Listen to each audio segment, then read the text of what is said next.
Ciencia, deporte, ciclismo, triatlón.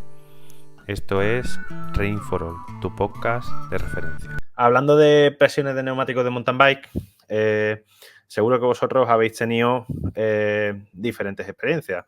La primera cuestión que condiciona la presión del neumático, sin duda, es el peso de la propia persona y, por supuesto, como segunda, creo que es súper importante, la propia anchura del neumático. Y es que venimos de una evolución enorme desde hace unos 10 años, donde los neumáticos eran de 1.9, 2.0, a neumáticos que hoy día normalmente rondan los 2.4, sobre todo acompañando a la evolución de las bicicletas, más de estilo trail, por así decirlo, que a bicicletas que han ido evolucionando bastante su geometría, desde ángulos bastante escaladores, por así decirlo, en la horquilla delantera, hacia esos ángulos de horquilla que van más cercanas al trail, incluso casi al enduro.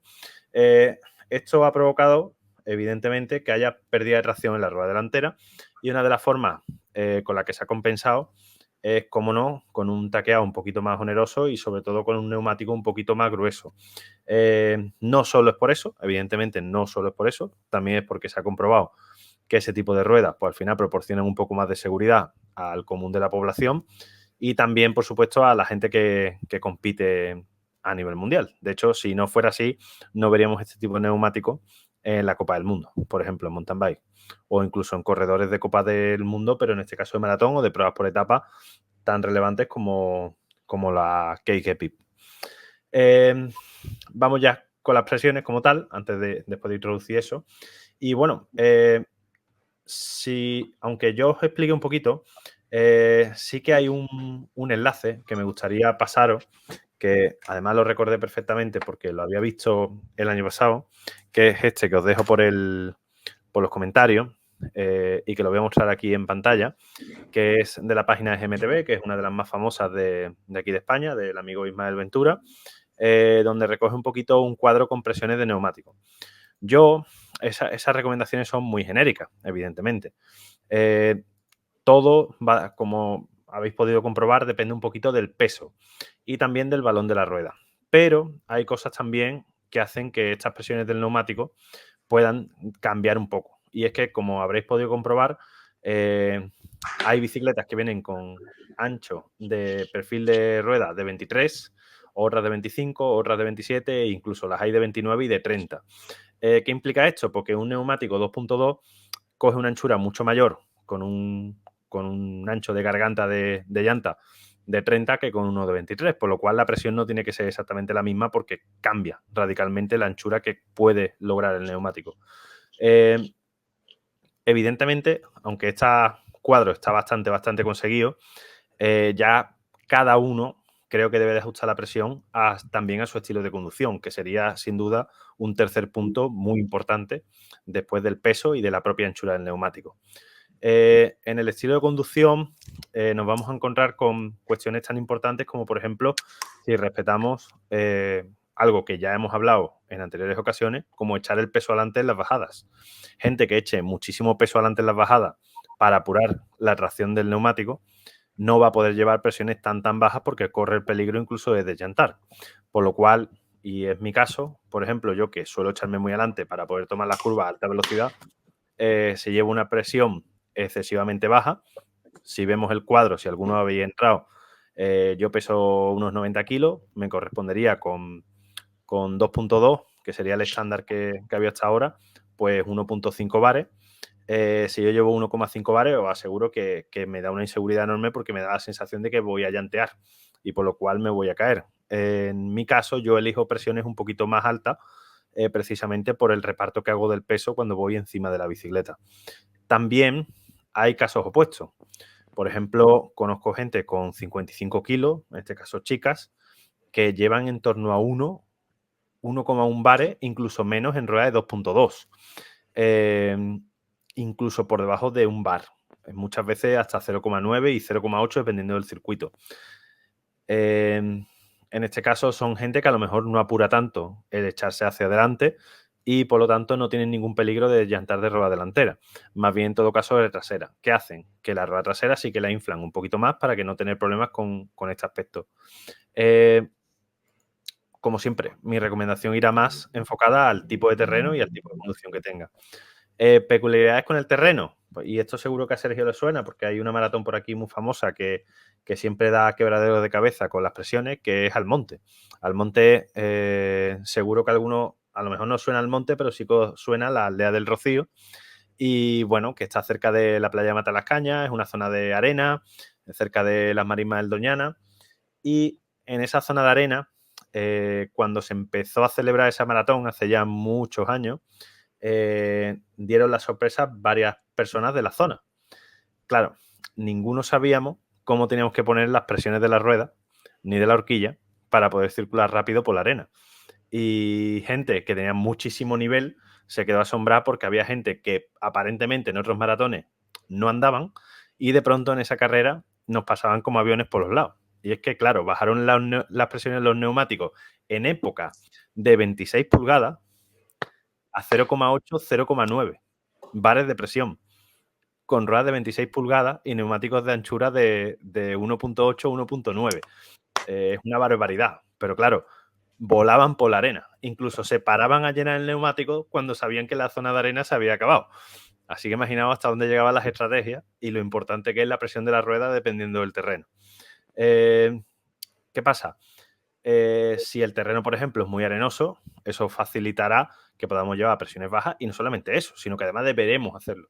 Al revés, por ejemplo, cuando es zona pedregosa. Cuando es zona pedregosa, como la que se puede encontrar, por ejemplo, en la Sierra de Madrid, también en la Sierra de Huelva, en algunas zonas, como la zona de Río Tinto y demás, que hay muchísimas zonas de lasca de piedra, pues las presiones neumáticos deben de ser un poquito más alto para no llantear. Básicamente, esa podría ser un poquito la recomendación general, basándonos en el cuadro que, por ejemplo, ha colgado EGMTB, que creo que es súper valioso, y las cuestiones un poquito que yo os he comentado. Sobre horquilla, que también he dicho que lo iba a tocar, pues básicamente pasa un poco lo mismo. Hay un cuadro también de presiones, si no recuerdo mal, de GMTB, donde básicamente se cumple lo que dice la marca. ¿Qué pasa? Lo mismo. Yo que soy una persona que echa muchísimo peso adelante, necesito la horquilla un poco más llena de lo normal porque estoy derivando más peso adelante de lo que debería. Y además necesito un rebote muy rápido porque al llevar la horquilla siempre un poquito un día, necesito que salga rápido del fondo cada vez que hace una amortiguación por un drop o por algún tipo de piedra. Gente que lleva el peso más atrás debería llevar la horquilla un poco más vacía de lo normal y el rebote se le puede permitir llevar un poquito más lento porque no tendría problemas con el recobro de la horquilla.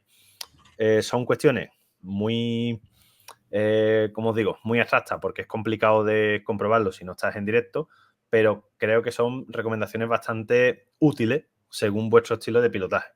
Así que nada, espero que os hayan servido. Ahora os comenta un poquito Sergio si queréis lo del gravel y si tenéis dudas sobre lo que acabamos de comentar, pues dejadlo ahí en comentarios y la resolvemos luego, ¿vale? Pues, a ver, en Gravel realmente podemos aplicar lo mismo que, o muy parecido a lo que tú has comentado, ¿no? Del paso por curva, etcétera. Al igual que en mountain bike, en Gravel pues, nos vamos a encontrar recorridos súper variados, es decir, nos podemos encontrar desde algo parecido a alguna de las clásicas en carretera, es decir, que combine mucho asfalto con pistas en muy buen estado, con otro tipo de prueba que realmente se podría hacer perfectamente en una mountain bike y no te aburre. ¿Esto qué quiero decir? Que es un recorrido pues bastante técnico o al menos tiene muchas zonas que sí lo son. En función de esto vamos a tener que adaptar las presiones y no solo eso, sino que en gravel yo he visto que se cambia mucho también de neumáticos para según qué prueba. Por ejemplo, en el pasado mundial pues, era un recorrido muy rodador, etcétera, y bueno, se ajustaron las presiones y los neumáticos, etcétera, incluso las bicicletas a eso. Luego, si nos vamos a pruebas un poco más técnicas, como pueden ser la traca, ¿no? En Girona, pues totalmente lo contrario.